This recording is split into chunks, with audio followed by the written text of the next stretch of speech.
What's up, everybody? Vigilante Reviews here, and this is my review of Young Justice #1 by Brian Michael Bendis, drawn by Patrick Gleason. And I was a little hesitant to pick this up because it is written by Bendis, and to me, Bendis is a very hit and miss writer. More times I'd say he misses. But with this one, he actually did a really good job, and I had a lot of fun reading it. So, just here on the cover, this is not the main cover. This is the variant cover. I don't know who it's by, but that's why it looks a little bit different. And it's kind of cool, you know, like it features Robin and everything. And this is a new character that's in this book called Teen Lantern. And then, of course, you got Wonder Girl right there. So, Young Justice was a book from the 90s that was kind of like Teen Titans, except it had a few different characters. Like it had Superboy, and it had Tim Drake Robin, and it had Wonder Girl, and just a couple different others, like Impulse instead of Kid Flash. And it was more like a Junior Justice League rather than an actual Teen Titans. So they had Teen Titans, and then there was Young Justice, and they were different teams. And so anyway, they brought Young Justice back under the new DC Wonder Comics thing, which is being headed up by Bendis.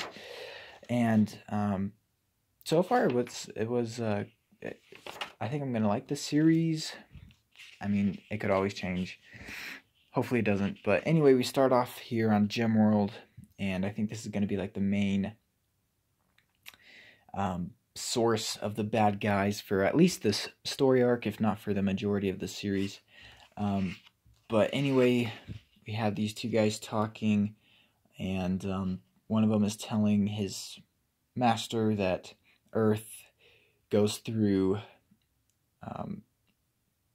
let's see, an unnatural event changes the Earth against its natural evolution. Every time these crises happens to the Earth, so these crises happen to the Earth, it affects everything.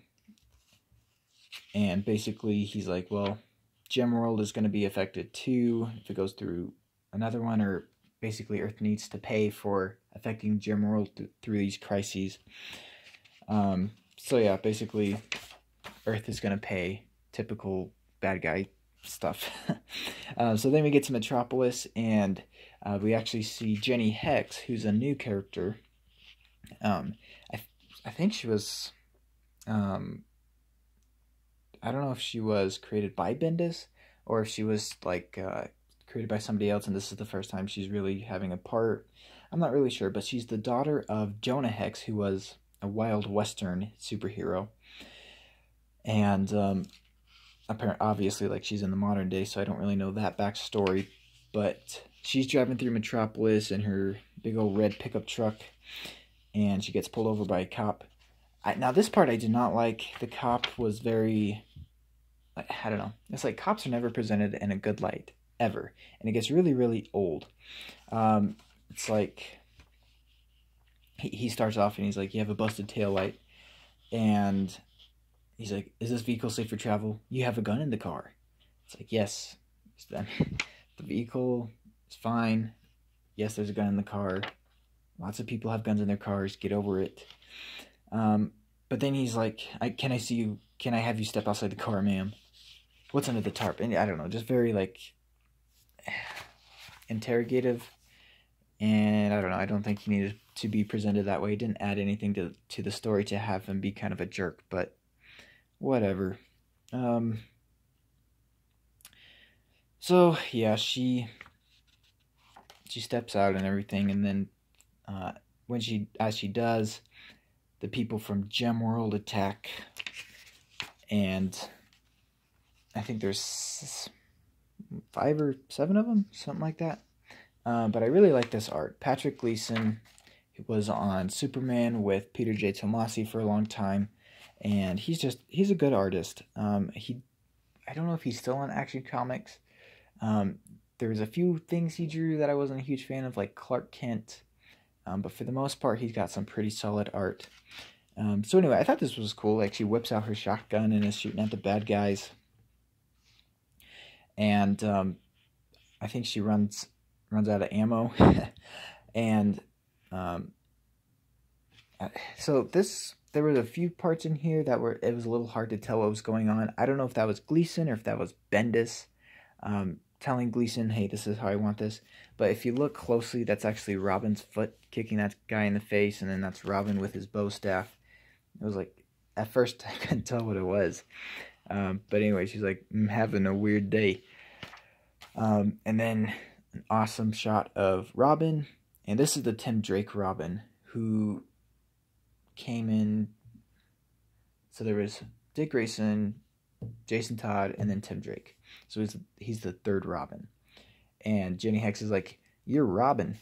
And he's like, well, one of them. I thought that was cool. It's like acknowledging, yes, there's other Robins and everything like that. I don't know, it just seemed kind of cool. And I like that they gave, that Bendis gave Jenny Hex an accent too, kind of like a southern western accent. You know, spelling your, Y-E-R, your. I thought that was very appropriate. But anyways, then Robin, he's fighting the bad guys. She's shooting at him, the bad guys. And there was, let's see.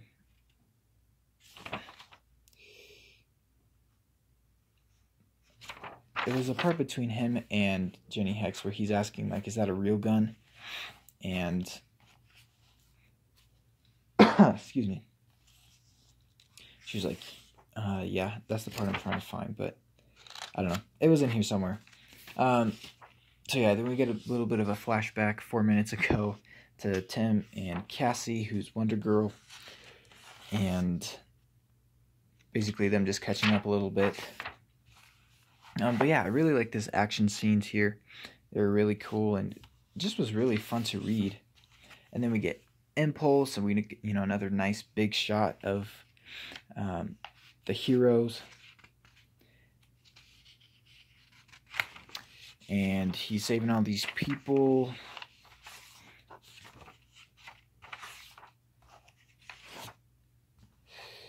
And Cassie's like not wanting to join the fight, which I thought was a little weird. Oh, here's that part I was talking about.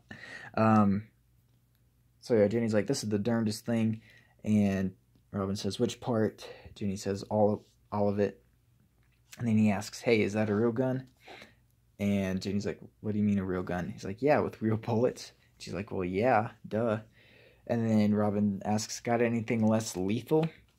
And Jenny's, you gotta be kidding me.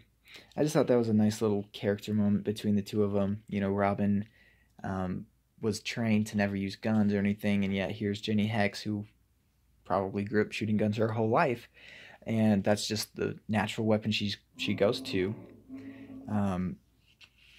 So I thought that was pretty cool just to kind of see that difference there, but both aren't really wrong in my opinion. So anyway, Wonder Girl then does decide to join the fight.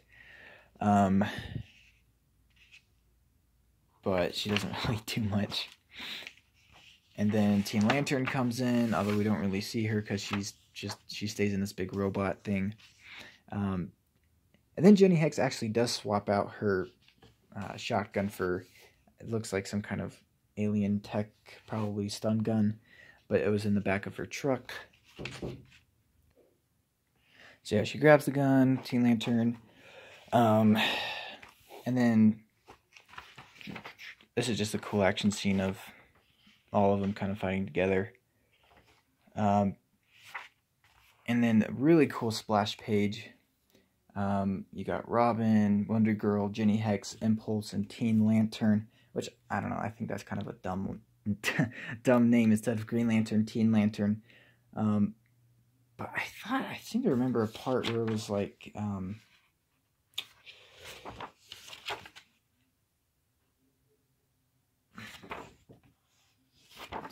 they kind of addressed the name. I don't know. I'm not gonna spend too much time finding it, but anyway, this is cool. It's like Young Justice is back. We get a Wonder Comics ad after that. And then there's like this big explosion thing, and they all end up in Gemworld. This is Amethyst, and she's like the princess of Gemworld. And so the team gets separated. Robin, I think, gets by himself. Impulse gets separated, but inside of Gemworld, he finds, spoiler alert, Superboy, Connor Kent, who's actually a clone of Superman. So that was a really cool reveal right there.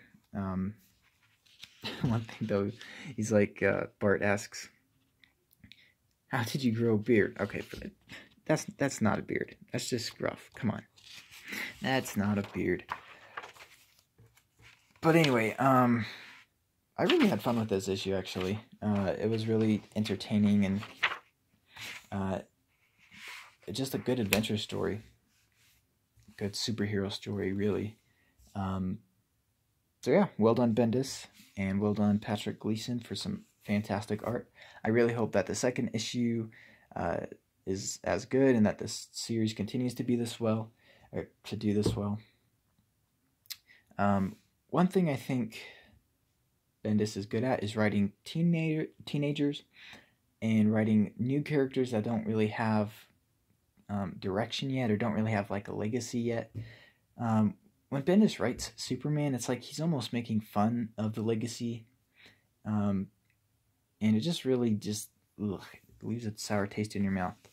And just like him writing John Kent to be older, which I still want to review that issue and rip it up, where he brings Superboy, Superman's actual son, back to Earth after being away and everything, and he makes him a teenager and all that. That was just so dumb.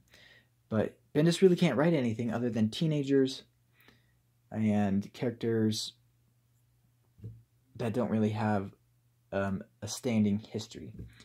Tim Drake kind of has a long history in the Bat universe, but it's a pretty, like, very easy to nail character, basically. Like with Superman, you have the nuance of Clark Kent and Superman and having to balance that, and then he's just really making Superman a really, like, I don't know, very effeminate, just weird, weak, whatever. With Tim, Bendis can actually write him more of like just a typical teenager who's not a man yet, which is good because Bendis really can't write men. So I think him on Young Justice is actually going to be pretty good. Let's hope so. But anyway, thanks for watching. Hope you enjoyed, and I'll see y'all in the next video. Bye.